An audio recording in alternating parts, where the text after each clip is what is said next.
Hello everyone and welcome back to another episode of Easy Natural English with Liam. How's it going? I hope that you're all doing well. Recently I've been a little busy myself, which is a good thing because now we have a lot of time to spend at home, but I have plenty of things to keep me busy, which is a good thing right now. So today, as usual, talking to you with no script and no editing, so you can get used to natural English. And today's topic, I'm going to talk about Vietnam, or about my experience living in Vietnam. Because on the podcast, there's a YouTube version of this, and there is a podcast version. The podcast has more listeners, so I can see the statistics of where people are in the world and who is listening. Japan is still my number one audience, so most people are listening from Japan. But recently, number two has become Vietnam. I think before it was Kazakhstan. So thank you to the people of Kazakhstan. And thank you to the people of Vietnam, and thank you to the people everywhere listening. But yes, Vietnam has become number two. So today I thought I'd talk about living in Vietnam, which I did for just over a year, just longer than a year. So where to start? So Vietnam, is a beautiful country, and I really enjoyed living there. So there's a lot of nice things that I could say. So I wonder where to begin. Of course, the food is great in Vietnam. Anyone that's tried any Vietnamese food knows that they have a lot of delicious dishes to offer. So a lot of people know about pho, which a lot of people pronounce as pho, but I think in Vietnam it should be pronounced as pho. So pho is one of probably the most famous dish, followed by the summer rolls, the summer rolls.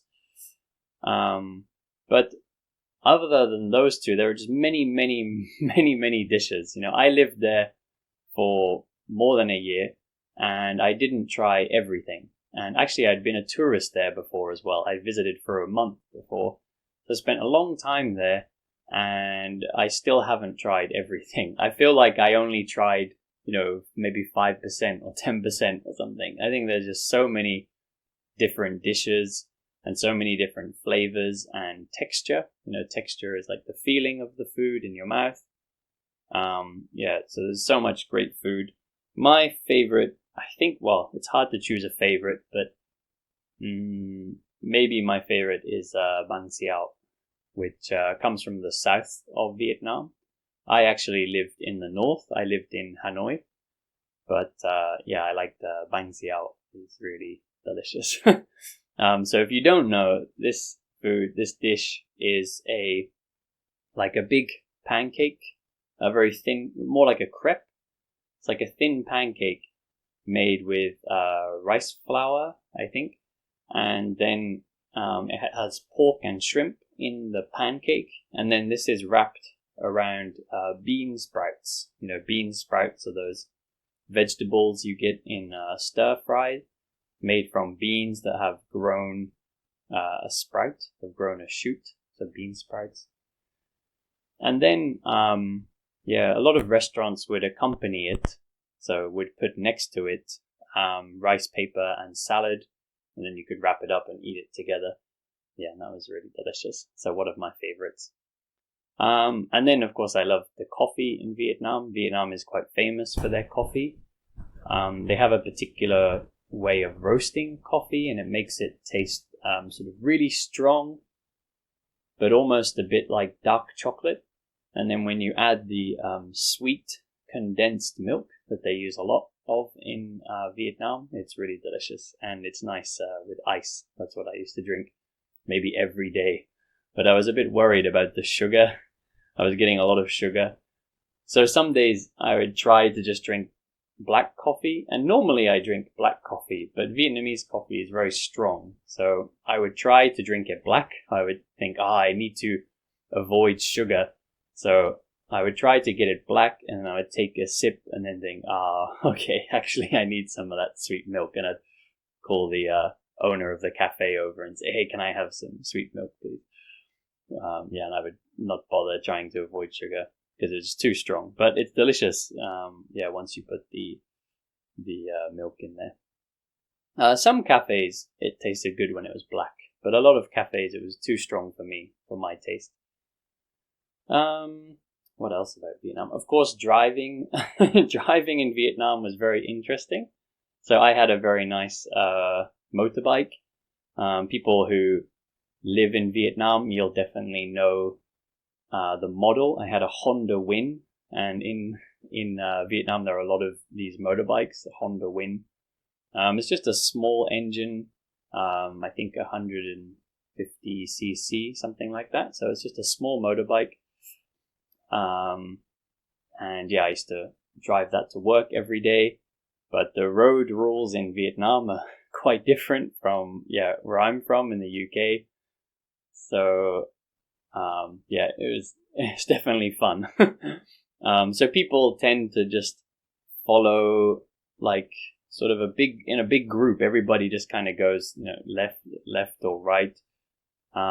So it works if you know what to do. So if you're new to Vietnam and you don't understand, it's like, seems like chaos. But once you understand the system, it's actually not so bad.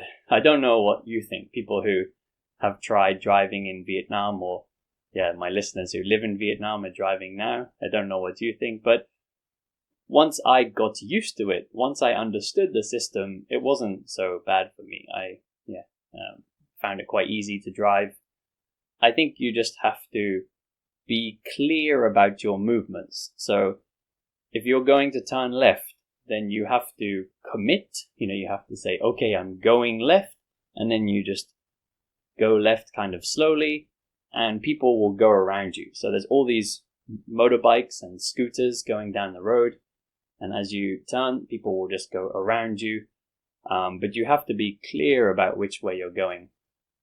But I think a lot of like tourists or people who are new to Vietnam and they don't know the system and they're a bit scared, they sort of go left, but then they hesitate. They hesitate. It means like they stop. They sort of go left and they stop, and they go left and they stop. And this kind of like, am I going? Am I going? Am I going? This kind of movement is what's dangerous, because the people behind you don't know which way you're going to go.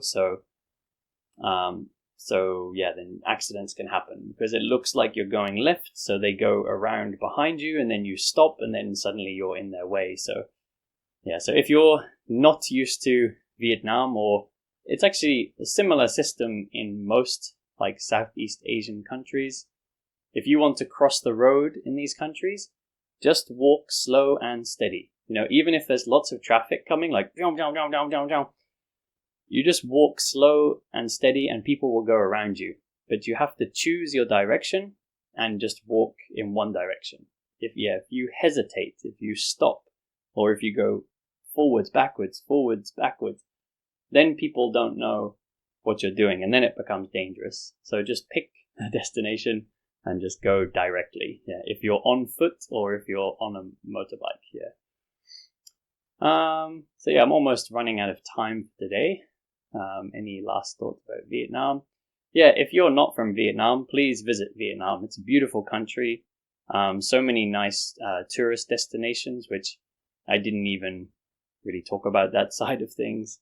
I've only got about 10 minutes to talk. But so many beautiful places in Vietnam. I think Hoi An might be one of my favorite places.